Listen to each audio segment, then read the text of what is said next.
Hello everyone. So today I'm going to tell you a bit of a testimony. So yesterday I had to go somewhere and it was a bit far from where I direct the camp. So I'm a camp director. I don't know if you've seen that in one of my other videos. And Monday was the first day. Today's Tuesday. Yesterday was the first day.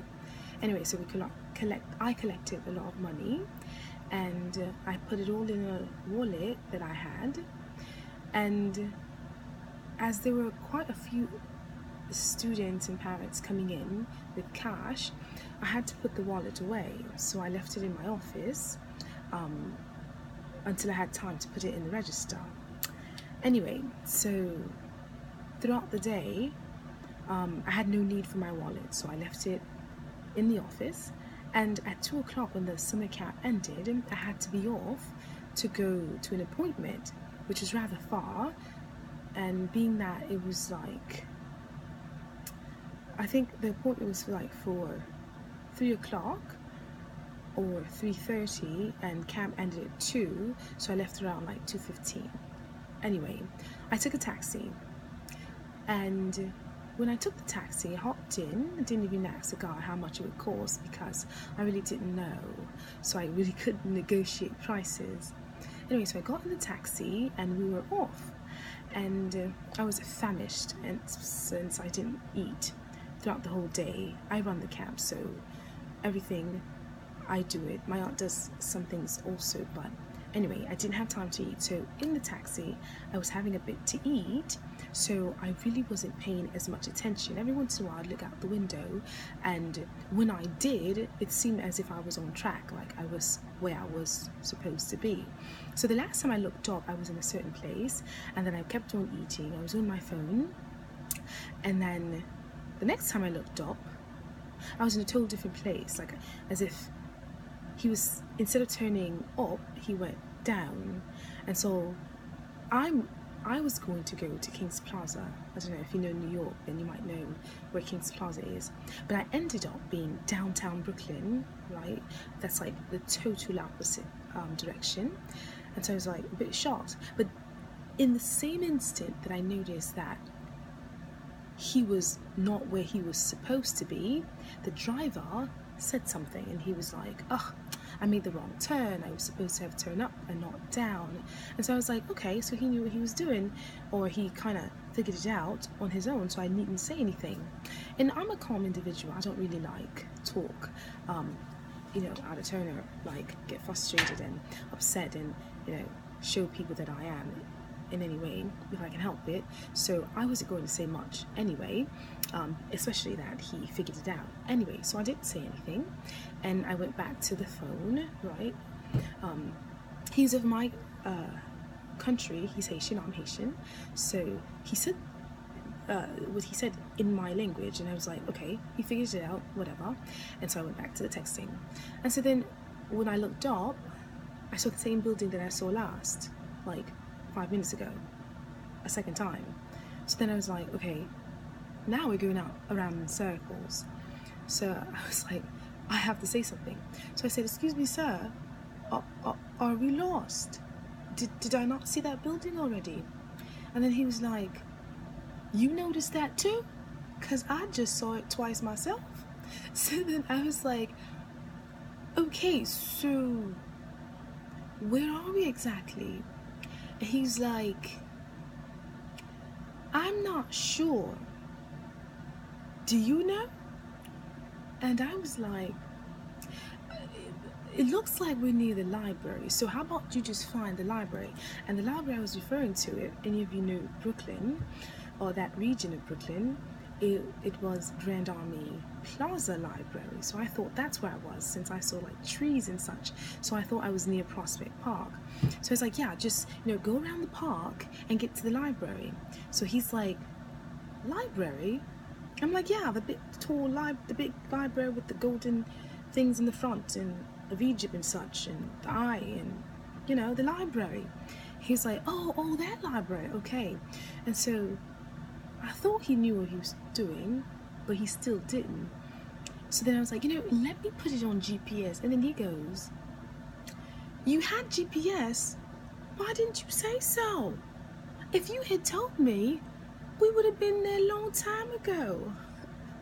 So I'm like, right, but you're the taxi driver. I didn't say that out loud, but I kind of snickered to myself, and I was like, you know what? I'm just gonna put this address in here. But then I realized I didn't know the address I was going to exactly, right? I didn't know. Anyway, I couldn't put the address in the GPS, so I put my personal home address because the location was near my home. So I put that there, and so we got the directions and we started on our way. And as we were going, I started seeing landmarks that I recognized and realized I was so far off, much further off than I thought I was. I was nowhere near the Grand Army Plaza, right? I was further downtown than I ever had been in my life. Never even knew there was a park down that way. Maybe there was some water or such. I don't even know. Anyway, so then, we're traveling and we're going forward, right? Moving on. And then, we pass Atlantic Terminal with the, whatever that huge structure stadium place is. I'm like, oh, we hadn't even gone by that yet, we didn't even go by that yet. Then we passed Grand Army Plaza, where I thought I was, and then we went downtown, where the whatever. Anyway, we just started seeing things, and I'm like, oh my gosh, where was I all this time? Anyway, so as we go towards my actual destination, the man tried to let me know that it was a bit of my fault since I hadn't told him that I was going to King's Plaza, right? Had I told him that, he would have realized where he was going. So then I had to have him know that I actually did say that, to have him kind of locate where I was going, the vicinity just about. But I guess he forgot. All right, he's a bit older, that he could be allowed that. So then I did not take the blame at all. Okay, I was not going to take the blame for this one. Anyway, so then as I spoke to him, as calm as can be, I was not upset at all, because I'm not like that kind of person to get upset at such things. There's no reason to. So I was like, we'll get there when God allows us to. It's all right. I'm not in a rush. Oh, I really was. But like, what am I going to do now? If I'm going to be late, I'm going to be late. Screaming at the man is not going to make him go any faster. Well, it might, but then we might get in an accident. We don't want that. I don't want to die. Why? Right? I'm going somewhere. Let me get there when I get there. Right? Anyway, I was not upset. So he was like, I can't believe you didn't get upset at me. If it was someone else, they would have been enraged, screaming, harassing me like, did I mention we spent 2 hours on the road? A trip that should have taken 30 minutes. Right. I was not upset. It's just not my way. So he was like, thank you for not being upset. You're such a good girl. Like, I'm so shocked. And so then he talks and we're like, conversing, and that's all right. And I'm like, I'm a Christian, I was well brought up. I would never have screamed at an older person as yourself, that's just not my thing.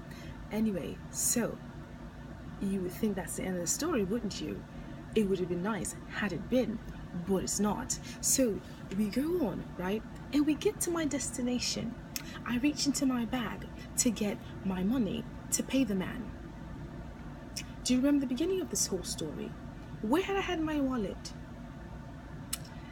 In my office, locked up, because it had too much cash in it. So there I was looking for my purse to pay the man his $25 or so, or 20 it was, right? There was no wallet to be found. So now here's the thing. So I'm like,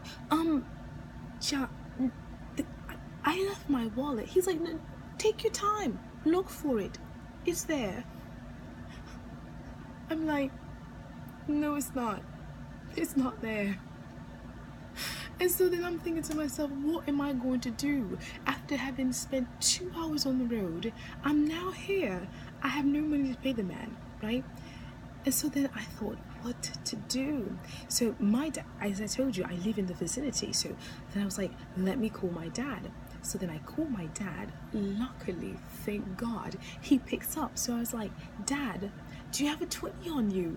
I'm really stuck. I need to pay this taxi. Help. And he was like, yeah, sure, stop by. There's some work being done in the house, but come in the basement. I'll be right there for you. Got your 20, darling. So I was like, yeah. Dad came through. So it's like, sir, can you please, if you don't mind? He's like, anything for you, darling. I was like, yeah. So if you go this way and that way and this way, we are going to a different location so I can pick up your money. He's like, okay, we can do that. So then I get to my dad's, take the money, get back in the taxi. He drives me back to my location, which was like 5 minutes away from my dad's place. But here's the moral of the story. Actually, the story doesn't end there, but the partial moral up to this point is this. Had I been angry with the man when he was lost with me for 2 hours, how would I be able to face him to tell him that I didn't have money to pay him? See, God had already known, he had remembered when I had forgotten that I did not have my wallet. I had no cash to pay the man. So he had suppressed my anger, right? Well, I had no anger because I'm not that kind of person, but he had allowed me to stay calm so that the man can see how kind and lovely I was, so that when the time came for me to tell him I had not his money and he had to go a roundabout way to get his money, he wasn't angry with me because maybe he's not my type of, he's not like I am, I should say. He's not the calm and collected and very generous person, right? And he had not been lost for the 2 hours and me being calm, and I had just arrived maybe within the 30 minutes and found that I had no cash, he probably would have screamed at me. I had the feeling. Anyway, so it really pays to be nice because you don't know when you're going to be in a situation where someone has to be nice to you, right? Okay, so let's move on with the story. So I get to the location that I was going, right? So when I get there, so it was a clinic, okay, so because I had to do like this checkup for as a what is it called, camp director, because the city requires that you have a medical, you're fit to care for children. All right, so I get there. Guess what else was in my wallet? My medical card. Didn't have that. So I go there and I'm like, I've come for my appointment, and they're like, where's your medical card? And I'm like, you don't have it? Shouldn't you have it? And they're like, let's look through your chart, shall we? Yeah, you haven't been here in 2 years. Oh, is that so now? I didn't remember.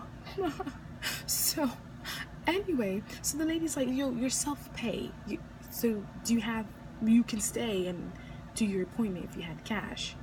I don't have cash. I just spent 2 hours getting here. There was no way that I wanted to go back and not have my appointment. So then I was like, there's no way? Can I pay later? She's like, no. She was like, do you remember the name of your insurance? By this time, there's nothing in here. I'm like, totally lost it. Couldn't remember anything at all. So I was like, no, but I work for the city. You know what, let me make a call. So then I make a call to try to call like the insurance that I remembered, and they're like, no, we're your prescription insurance people. We don't know what your other people are or who they are. I was like, okay, now I'm stuck. I don't have anyone else to call. Just I don't know. Anyway, so then I sat there baffled, like flabbergasted. What do I do now? I do not want to go back home. And then the woman calls back to me and says, you have such and such, don't you? I'm like, oh, that name sounds familiar. How did you know? I thought you didn't have my records. She said, oh no, I just looked it up on the computer since you told me you work for the city and all. I was like, oh, you're so good to me. She really was though. Like, some people really take their job seriously